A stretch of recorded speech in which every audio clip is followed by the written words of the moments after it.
llenas mi espacio, llenas mi vida, me iluminaste como el sol, quiero que crezcas y todo. Bien, pues comenzamos la escuela bíblica, fundamentos básicos para la vida cristiana. Y hoy vamos a empezar con la lección 3, que se titula ¿Qué es el pecado? Hoy vamos a hablar del pecado y de sus consecuencias. Hay que saber que pecar es hacer algo que desagrada a Dios. Todo aquello que hacemos que no le agrada a Dios, que está fuera de la voluntad de Dios, que no está de acuerdo a su palabra, es pecado. Hay que constar decir que toda persona nacida en este mundo, desde que nace, es un pecador. Incluso el bebé más hermoso y de apariencia inocente, inevitablemente, si fuera consciente, pecaría. Porque no es la acción pecadora lo que hace al niño que peque, sino que peque de una forma inconsciente, sino que el niño puede cometer pecado porque expresa la naturaleza pecadora con la cual nace. Porque ya se nace con la naturaleza pecaminosa, heredada del pecado de Adán y Eva. ¿Comprendéis, no? O sea, aunque un niño es inconsciente y no se le valora su pecado, pero si pudiera hacerlo, pecaría. No porque él decida pecar, sino porque nace con la naturaleza pecaminosa. ¿Entendéis, no? Así lo expresa David en el Salmo 51, cuando dice en el versículo 5, «He aquí, en maldad he sido formado, y en pecado me concibió mi madre».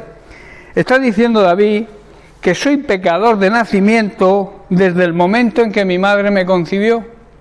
Eso es lo que está diciendo realmente David, y está haciendo buena la explicación que he dado sobre que un niño, si fuera consciente, tendería a pecar. No porque él desea pecar, sino porque nace con la naturaleza pecaminosa.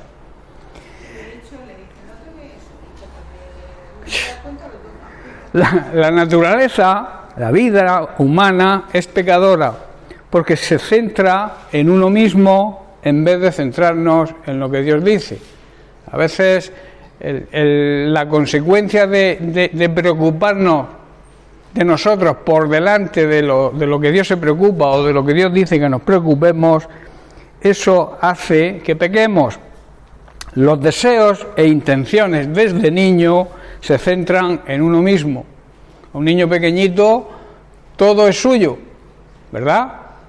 Ve un juguete de su hermano o del vecino y es mío, ¿me entiendes? O sea, es el deseo de poseer cosas, aunque no sean suyas, ¿entendéis, no? Porque se centra la naturaleza pecadora del ser humano se centra en uno mismo en vez de en los demás y sobre todo en Dios.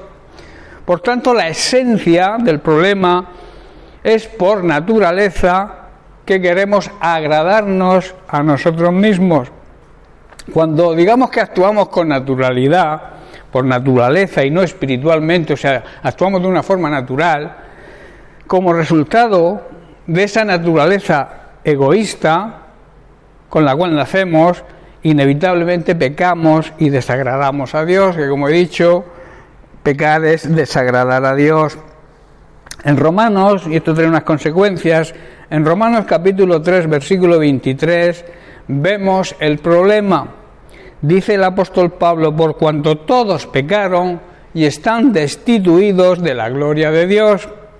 Y en el 24 vemos la solución, que dice, siendo justificados gratuitamente por su gracia, porque Él lo considera así, es un regalo, mediante la redención que es en Cristo Jesús. Hermanos, todos hemos cometido pecado, todos, y por tanto nadie puede alcanzar la meta gloriosa que Dios ha establecido. Sin embargo, por el amor y la bondad que no merecemos, Dios nos declara justos, o sea, nos declara inocentes por medio del sacrificio de Cristo Jesús. Al aceptarlo como Señor y Salvador y creer por fe lo que Jesucristo hizo por nosotros, eso nos libra del castigo que trae como consecuencia el pecado. El pecado, hermano, no solo desagrada a Dios, sino que también separa a las personas que Él ha creado, separa a la creación de su gloria, esa gloria que Él pretende y desea para todos. Esto demuestra la naturaleza destructiva del pecado. Hermanos, el pecado destruye las vidas de las personas y como consecuencia las vidas de las familias, donde las personas están incluidas. El pecado nos separa al ser humano de Dios, es una barrera que se levanta entre Dios y nosotros. Los pecadores, digamos que están enajenados. Enajenados significa que han perdido la razón acerca de Dios, no le conocen ni tampoco pueden disfrutar de una comunión verdadera con Él. Desde su nacimiento cada persona está separada de Dios. Si esto no fuera así, todo hombre, mujer o niño conocería a Dios de una forma natural, sin necesidad de hacer nada. Por eso es necesario el nuevo nacimiento, es necesario nacer de nuevo, porque uno nace pecador y tiene que convertirse y nacer de nuevo, ser una nueva creación en Cristo. Por eso Pablo dice que en Cristo somos una nueva creación y las cosas viejas las tenemos que dejar, han pasado atrás. La necesidad de que todo ser humano que nazca en esta vida de una forma natural tiene que volver a nacer en espíritu. Mediante ese nacimiento, ese reconocimiento y ese arrepentimiento y el reconocimiento de que somos pecadores nos hace nacer de nuevo y entonces ya somos una nueva creación en Dios, libres del pecado. ¿Entendéis, no? Algunas consecuencias, vamos a estudiar algunas consecuencias del pecado. En primer lugar, el pecado entristece a Dios. Dios nos ha creado con tanto amor que Él desea depositar, Él es amor, la esencia de Dios es el amor, y Él desea depositar todo su amor en nosotros. Y lo que impide que ese amor llegue a nosotros precisamente es la barrera que se levanta cuando pecamos, es el pecado. Por eso Él dio la solución, envió a su Hijo Jesucristo para destruir ese muro de separación. Jesucristo destruyó el pecado en nosotros, por eso cuando le confesamos, le reconocemos como Señor y Salvador, el muro de separación con Dios desaparece. ¿Estáis comprendiendo, no? Entonces Dios se pone triste cuando pecamos. Vamos a leer en el capítulo 6 de Génesis los versículos 5 al 7. Y dice así: y vio el Señor que la maldad de los hombres era mucha en la tierra, y que todo designio de los pensamientos del corazón de ellos eran de continuo solamente hacia el mal, enfocados al mal. Y dice el versículo 6: y se arrepintió Dios de haber hecho hombre en la tierra, y le dolió en su corazón. Y dijo el Señor: raeré de sobre la faz de la tierra a los hombres que he creado, los seres humanos, desde el hombre hasta la bestia, hasta el reptil y las aves del cielo, pues me arrepiento de haberlos hecho. Y en Efesios capítulo 25, versículo 32, Efesios capítulo 4, versículos del 25 al 32, Pablo dice lo siguiente: por lo cual, desechando la mentira, hablad verdad cada uno con su prójimo, porque somos miembros los unos de los otros. Aquí vemos Pablo donde hace, digamos, una enumeración de todas las cosas que le desagradan a Dios y le ponen triste. Dice el versículo 6: airaos, pero no pequéis, no se ponga el sol sobre vuestro enojo, ni deis lugar al diablo, o sea, no permitir que el diablo os tome ventaja. El que robaba, el que hurtaba, no hurte más, sino trabaje, haciendo con sus manos lo que es bueno, para que tenga que compartir con el que padece necesidad. Ninguna palabra corrompida salga de vuestra boca, sino la que sea buena para la necesaria edificación, a fin de dar gracia a los oyentes.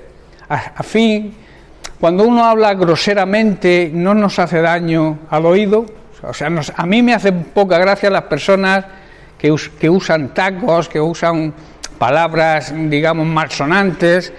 Entonces, lo que aquí nos está diciendo el apóstol Pablo es que esas palabras debemos cuidar, que no salgan de nuestra boca ese tipo de palabras que no dan gracia a las personas que las escuchan, o sea, que no son graciosas, digamos, a aquellas personas que las escuchan. Debemos transmitir la gracia de Dios a través de nuestra boca y de nuestro lenguaje. Dice también, para la buena edificación, a fin de dar gracia a los oyentes. Cuando hablamos de una forma correcta, cuando hablamos un lenguaje, digamos, agradable, estamos edificando. Cuando hablamos palabras corrompidas, palabras chistes, obscenos, ese tipo de frases o de palabrotas que se suelen decir, estamos ofendiendo a Dios.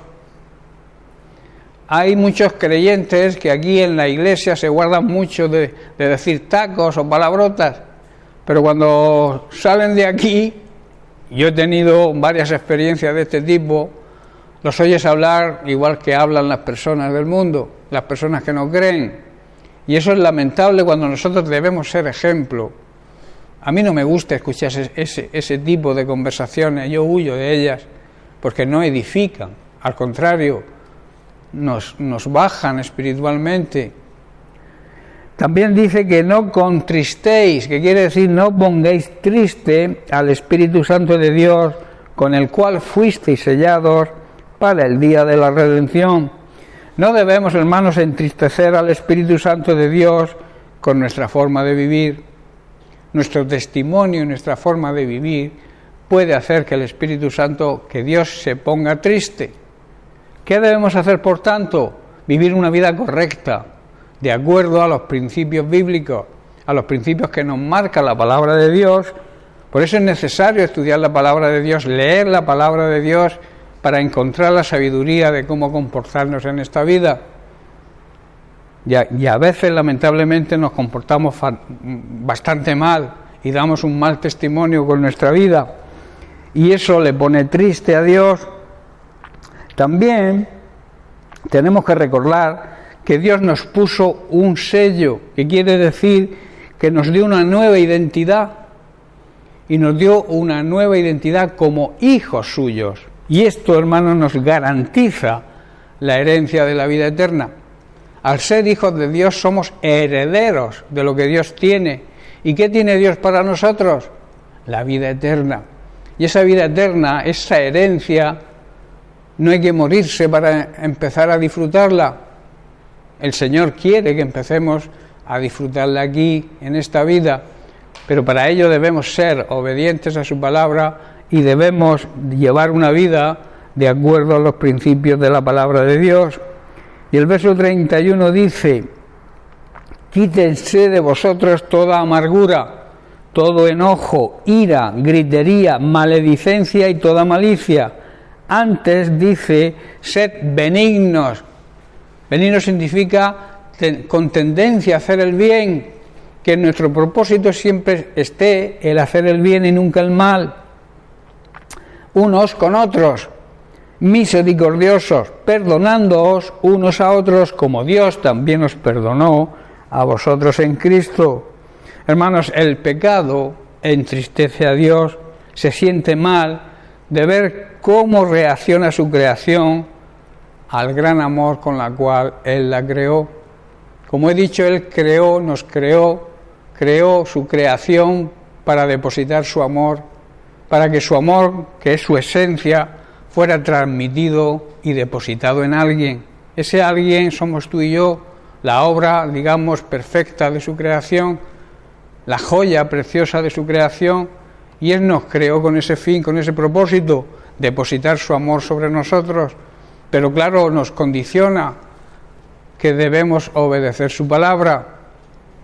El Señor creó a los seres humanos, a los primeros, a Adán y Eva, ¿y dónde los colocó? En un paraíso, donde no tenían que trabajar, simplemente tenían que coger lo que desearan, lo que la tierra producía por sí misma, y vivir en la presencia de Dios, dialogando, paseando con el Señor cada día.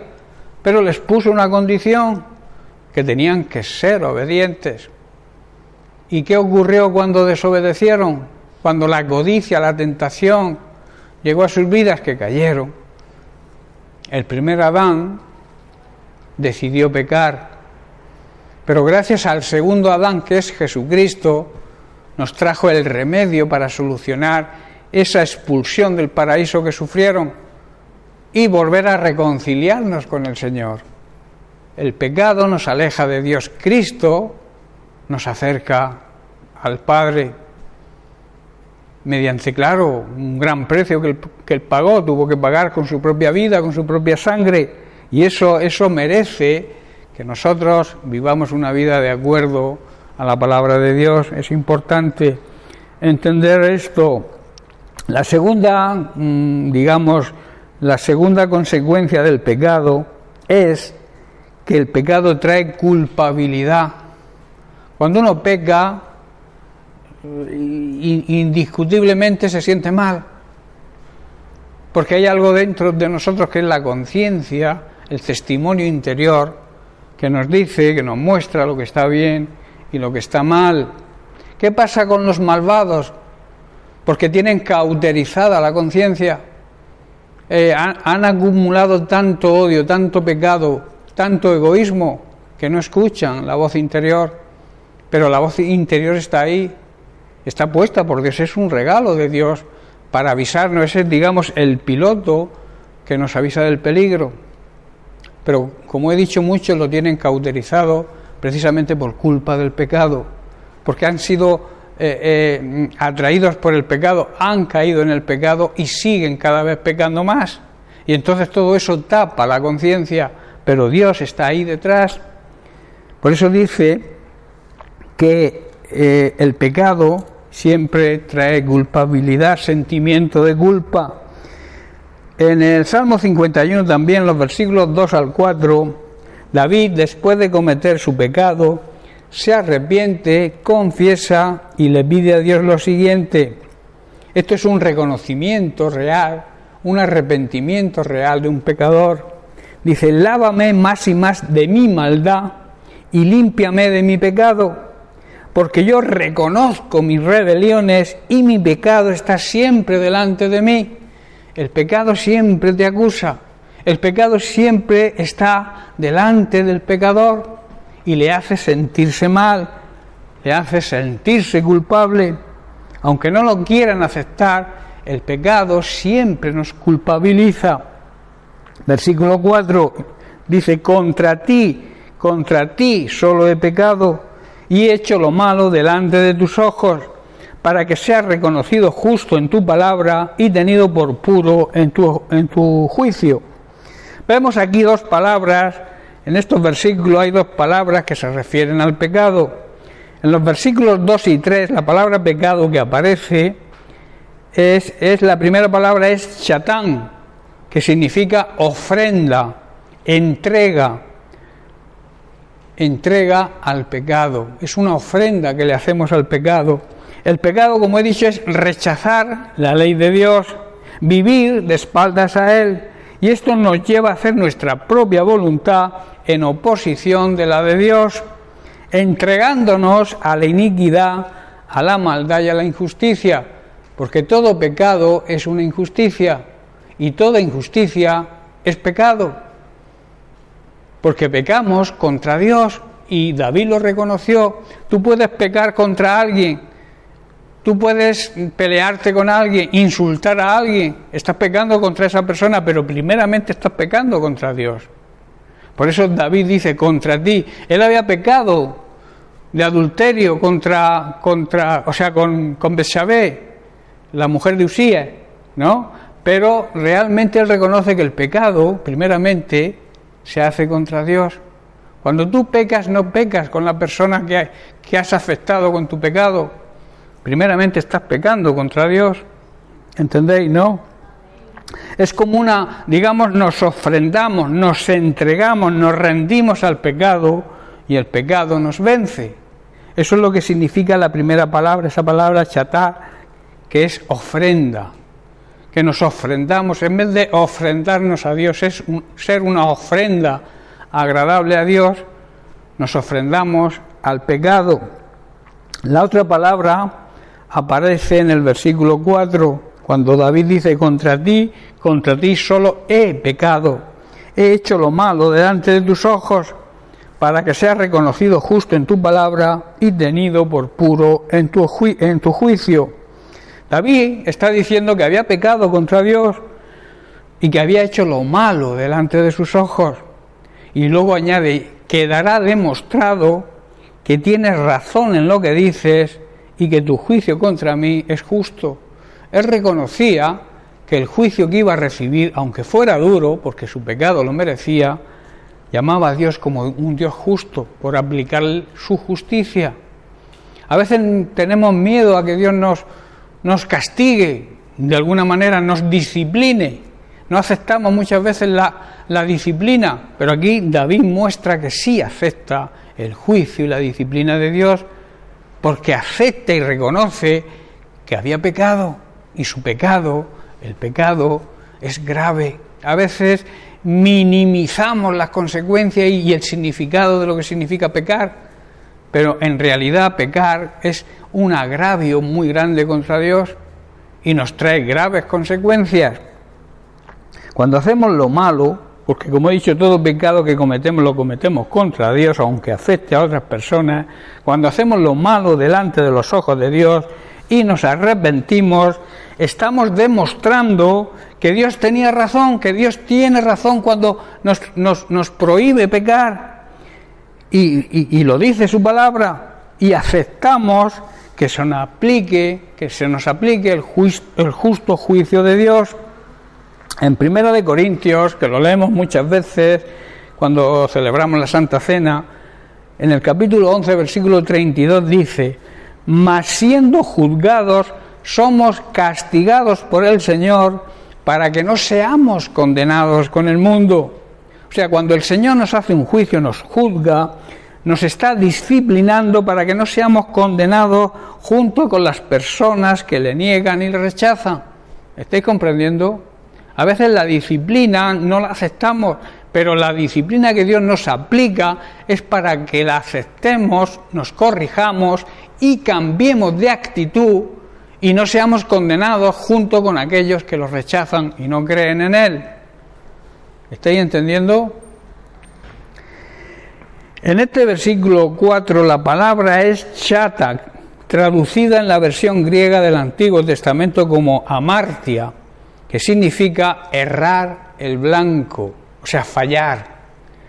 Esto quiere decir que no alcanzamos el nivel de la norma y de las exigencias de Dios, y en este sentido todos somos pecadores, porque no llegamos al nivel que Dios quiere. Fallamos el blanco todos.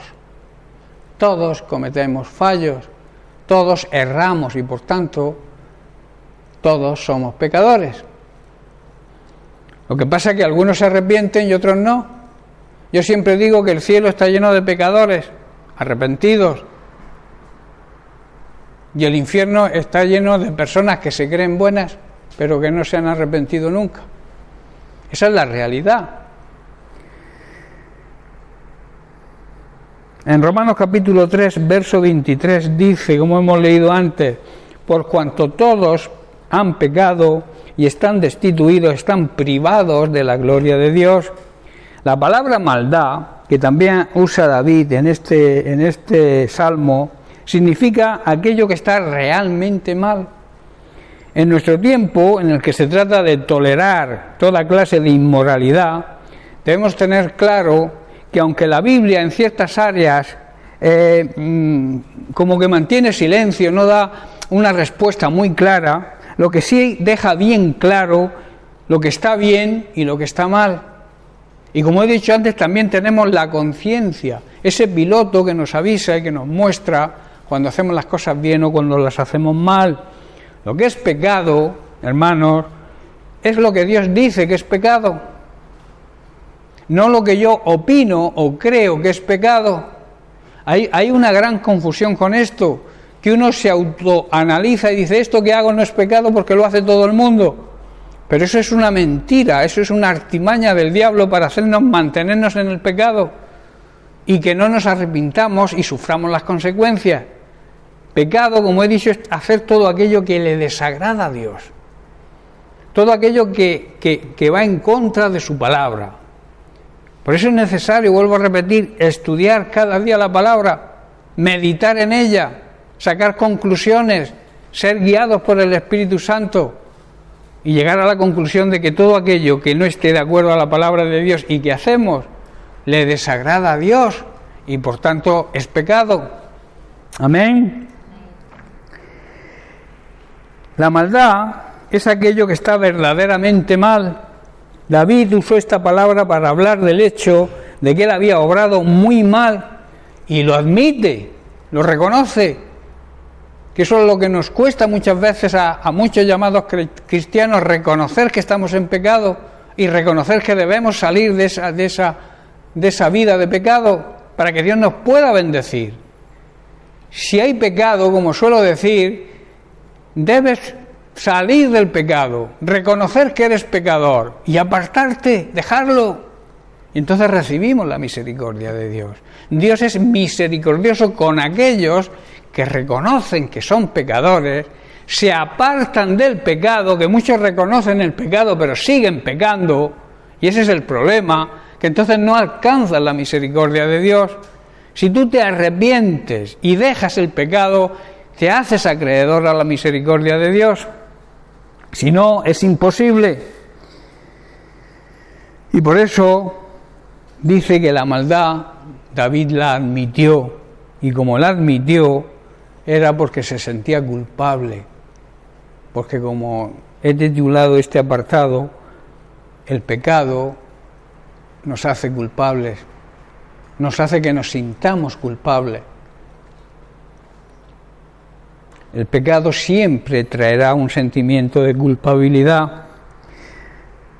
La tercera causa del pecado es que nos separa de Dios, trae separación con Dios.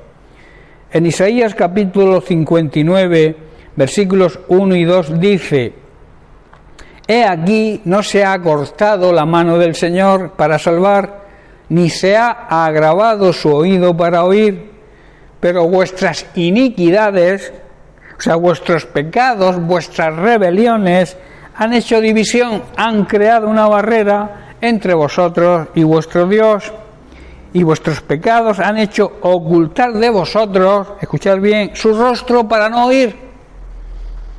El pecado hace que el Dios no pueda oírnos. Por eso yo siempre digo que cuando vivimos en pecado, nuestras oraciones no pasan del techo.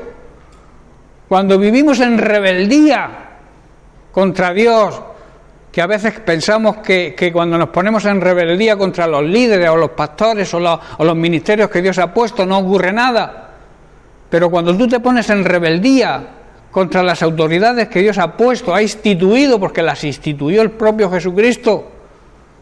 Y luego una cosa importante que debemos saber: aquel que quiere estar en autoridad y que provoca tener autoridad, nunca la va a tener. Porque la autoridad no se impone, la autoridad la pone Dios y se reconoce. La gente reconoce a alguien cuando ve la autoridad de Dios. Si tú te pones a la fuerza en autoridad, nadie te va a respetar. Por eso debemos aceptar las autoridades que Dios ha puesto, y cuando vivimos en rebeldía contra las autoridades, estamos en rebeldía contra Dios. Y muchos eso no lo admiten y se la juegan, como yo suelo decir, porque es un peligro muy grande rebelarse contra Dios. Luego, si el pastor o los ministerios no lo hacen bien, ya les pedirá cuenta a Dios. Pero tú debes someterte, aceptar la autoridad, porque no es la autoridad del pastor, es la autoridad de Dios delegada en el pastor o en el ministerio. ¿Estáis comprendiendo? Otra cosa es que el pastor tú veas que lleva una vida desordenada, que vive en pecado, que lo que dice va en contra de la palabra de Dios. Entonces sí, tienes que pararte y tienes que señalarlo y decir: no, pastor, que usted no está viviendo en santidad. Pero si tus ministros, la gente que te está discipulando, la gente que te está pastoreando, lo hacen bien, dan testimonio, tienen un buen testimonio, tú tienes que someterte a esa autoridad, porque no se ha puesto él, lo ha puesto Dios. ¿Estáis comprendiendo? Y toda rebeldía es una injusticia. Primero contra la persona y segundo contra Dios. Y como he dicho, toda injusticia es pecado. Y todo pecado que se comete es una injusticia contra Dios, porque Dios no se merece que pequemos. ¿Estáis comprendiendo?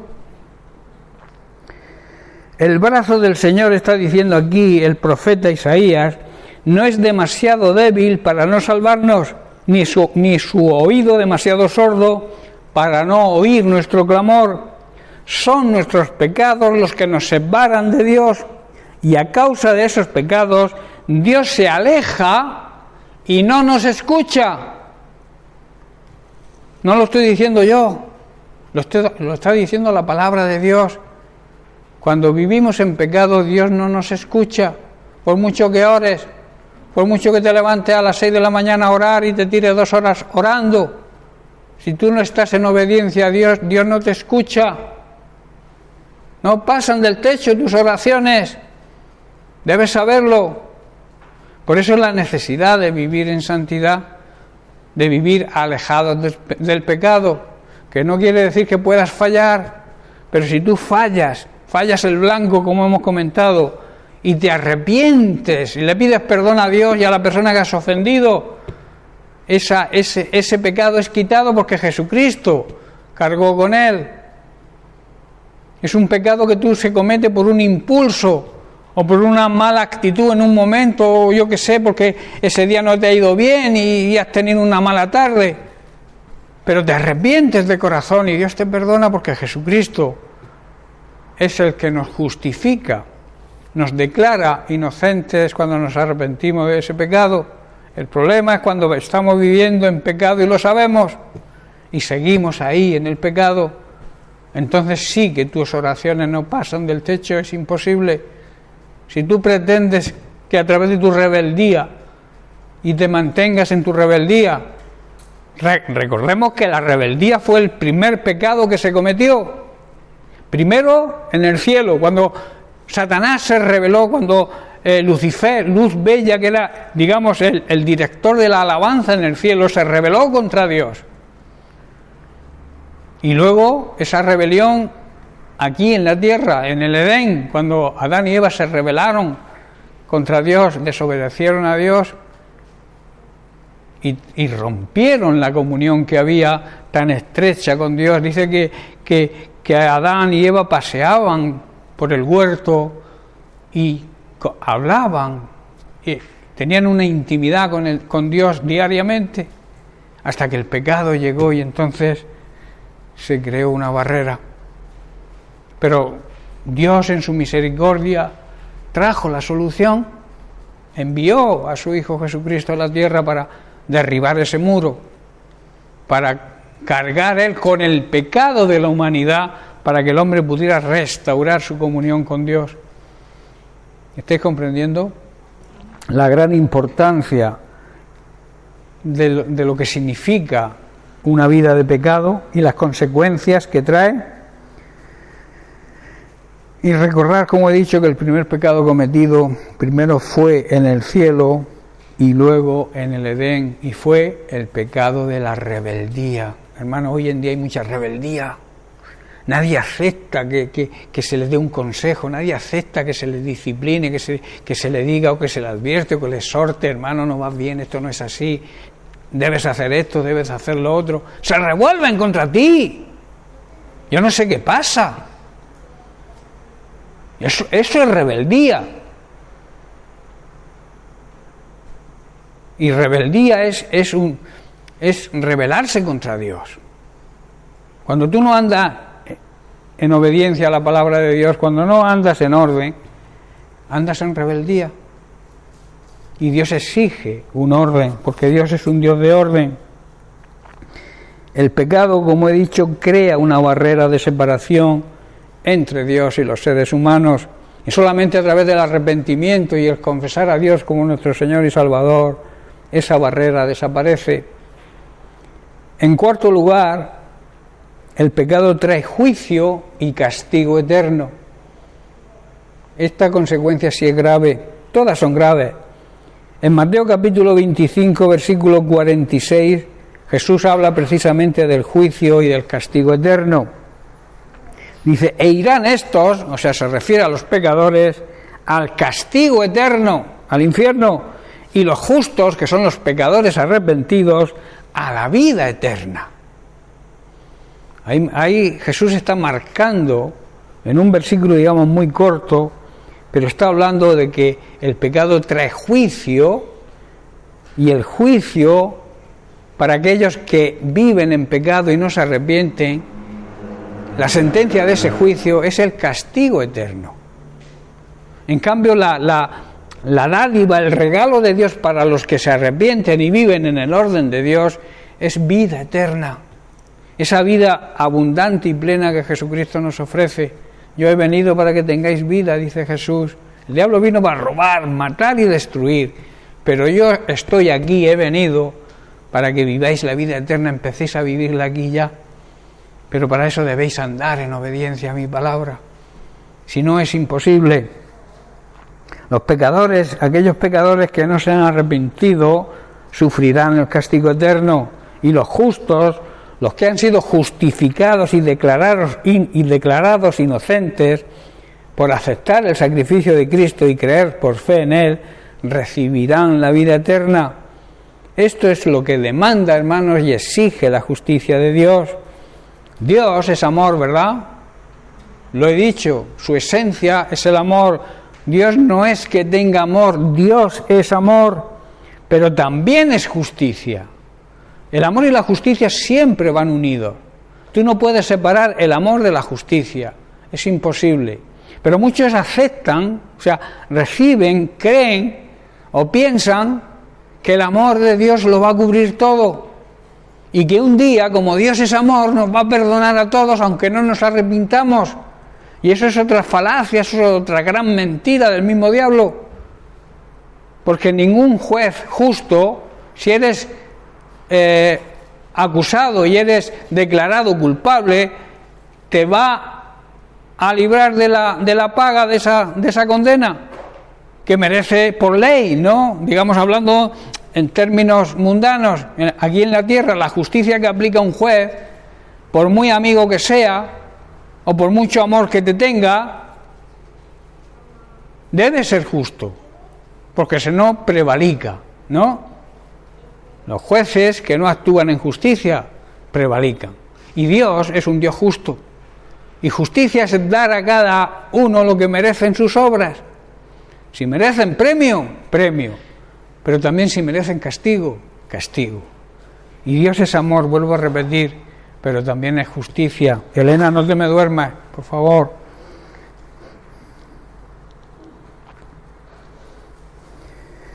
Romanos capítulo 6, verso 23 dice, porque la paga, la recompensa del pecado es muerte. Aquí está hablando de muerte espiritual, de condenación eterna. Mas el regalo, la dádiva de Dios es vida eterna en Cristo Jesús, nuestro Señor. La consecuencia del pecado es el castigo eterno y la condenación por toda una eternidad. Eso, si lo entendiéramos de verdad, nos alejaríamos rotundamente del pecado. Si entendiéramos lo que es la eternidad, que es algo que no tiene principio ni tiene fin, y una eternidad en el infierno, ¿tú te la imaginas? Porque una enfermedad, por muy grave que sea, aquí en esta vida, acaba con sanidad o acaba con muerte, pero acaba, ¿verdad? Pero la condenación eterna no acaba, es eterna.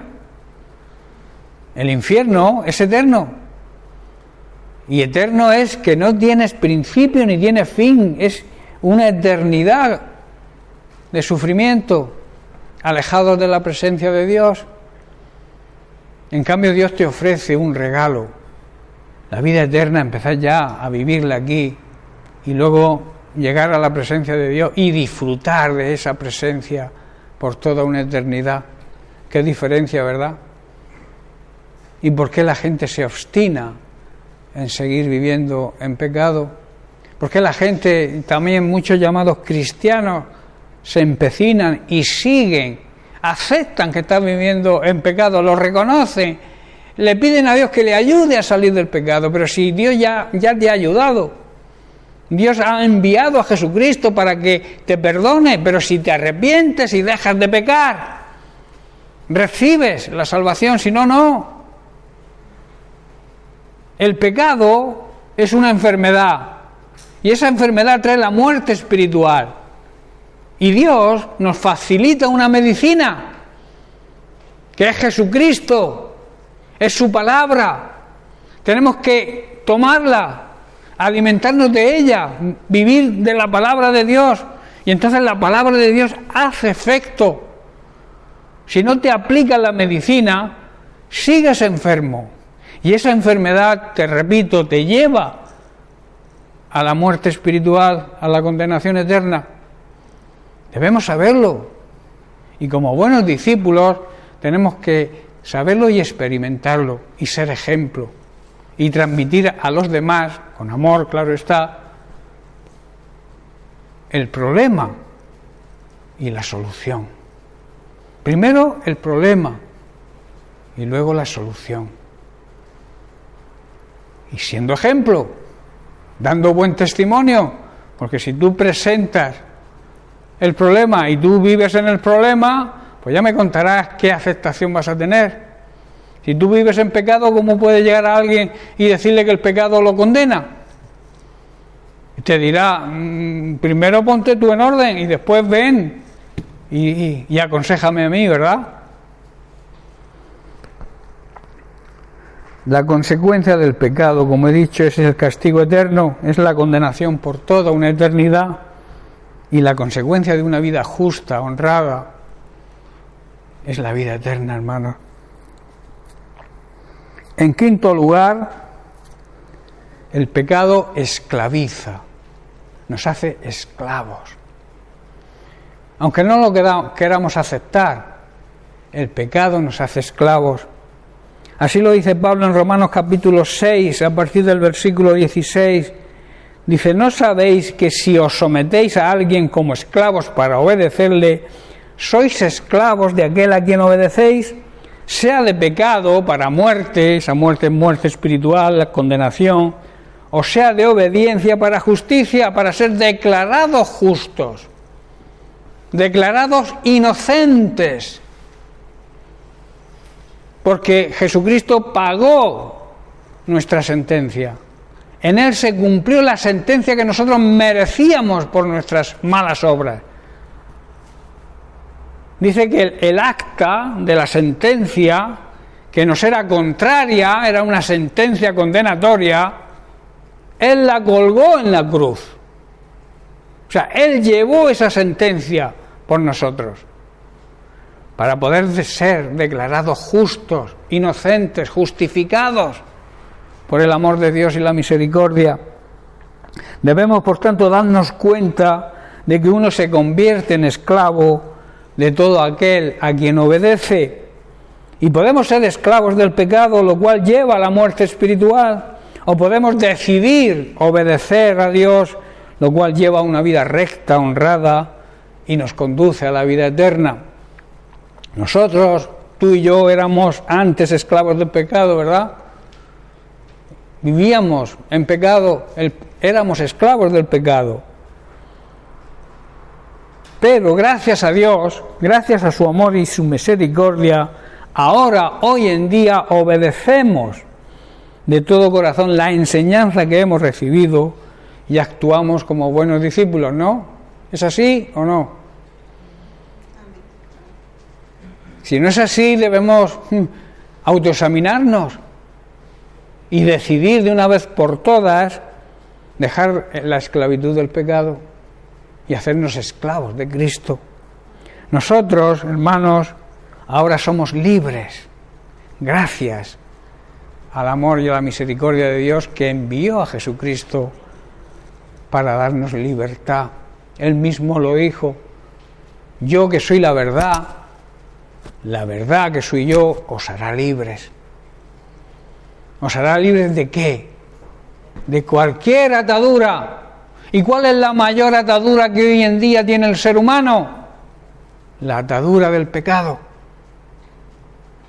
Y Jesús te dice: yo que soy la verdad te libertará, te hará libre. Te hará libre de la esclavitud del pecado.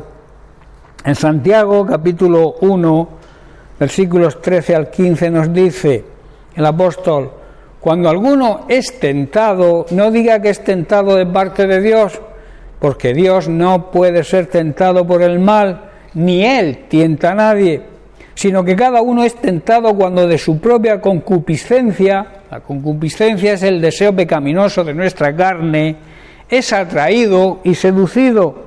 Entonces la concupiscencia, después que ha concebido, da a luz el pecado, y el pecado, siendo consumado, da a luz la muerte, la condenación eterna. Yo creo que la palabra de Dios habla bien claro sobre el pecado y sus consecuencias, ¿verdad? Y cómo debemos ser sabios y alejarnos del pecado, acercarnos a Dios, porque esa es otra ley que se cumple siempre. Cuanto más cerca estás de Dios, más alejado estás del pecado. Cuando te sientas tentado, acércate a Dios, busca su palabra. Cuando sientas la tentación de hacer algo que vaya en desagrado a Dios, acércate a su palabra, coge la Biblia, ponte a orar y verás cómo la tentación desaparece. Dice aquí Santiago que cuando somos tentados debemos acordarnos y no debemos decir nunca: Dios me ha tentado. Dios no tienta a nadie, es nuestra propia carne. El diablo utiliza nuestros deseos egoístas, nuestros deseos pecaminosos para pecar, pero Dios no manda ninguna tentación. Dios permite quizá que el diablo te tiente, pero también te da la salida. Dice que nadie será tentado más allá de sus propias fuerzas, sino que con la tentación vendrá la solución. Dios te va a dar siempre una salida. Dios nunca tampoco Dios nunca es tentado a hacer el mal. Dios nunca quiere nuestro mal. Dios quiere siempre nuestro bien y jamás tienta a nadie. La tentación viene de nuestros propios deseos, los cuales nos seducen, nos atraen y nos arrastran. De esos deseos, hermanos, nacen los actos pecaminosos. De esos deseos carnales que nacen de nuestra carne. Por eso debemos vivir en el Espíritu y no en la carne. Pablo así lo dice: debemos vivir en el Espíritu y no alimentar, no satisfacer los deseos de la carne, porque los deseos de la carne sabemos a dónde nos conducen, al pecado. De ahí la realidad de que si no vivimos en el Espíritu, podemos caer muy fácilmente en pecado. Nuestra vida tiene que andar en el Espíritu. Eso significa seguir la voz del Espíritu Santo, seguir las instrucciones del Espíritu Santo, que es Dios, seguir la palabra de Dios y obedecerla. Y eso es vivir en el Espíritu. Y así podremos vencer la tentación. Que la tentación viene, porque el pecado no es sentir la tentación a hacer algo mal. El pecado está cuando lo hacemos, ¿verdad? Pero si te viene una tentación y tú te acercas al Señor, sometes todo pensamiento a la obediencia a Cristo, a la obediencia a su palabra, la tentación se va. ¿Estáis comprendiendo? Por eso la necesidad de estar cerca del Señor, de la cercanía al Señor, de esa intimidad que debemos tener cada día con el Señor para poder afrontar todo tipo de tentación y superarla. Estoy ya terminando. Alguien dijo que la persona más libre que existe en este mundo es la que ha decidido dejar la esclavitud del pecado y ser esclava de Cristo. Esa es la persona más libre que pueda existir. La persona que está atada al pecado no es libre. La persona que hace lo que quiere, aunque se crea libre, Yo tengo libertad de hacer todo lo que yo quiera. Perdóname, pero no eres libre. Porque el pecado te tiene gobernado. El pecado gobierna tu vida. Y eso no es ser libre. ¿Verdad? Libre es vivir en el amor de Dios, recibiendo la bendición de Dios cada día, porque andamos en sus caminos, andamos cumpliendo su palabra. Somos buenos discípulos, en definitiva, que es de lo que se trata, ¿verdad? El Señor nos ha llamado a ser discípulos, a recibir discipulado, a aprender de su palabra. ¿Para qué? Para que podamos ser ejemplo a los demás, dar un buen testimonio y también hacer discípulos. Hemos sido discipulados o somos discipulados para poder discipular a otros mediante nuestra boca, pero sobre todo mediante nuestro testimonio. Bien, pues lo vamos a dejar aquí y seguiremos la semana que viene con más consecuencias que trae el pecado. La siguiente, os lo dejo a modo de... el pecado nos causa ceguera espiritual. No vemos lo espiritual. Pero eso lo trataremos la semana que viene. Amén. Bien, pues que Dios les bendiga. Llenas mi espacio, llenas mi vida, me iluminaste como el sol. Quiero que crezcas.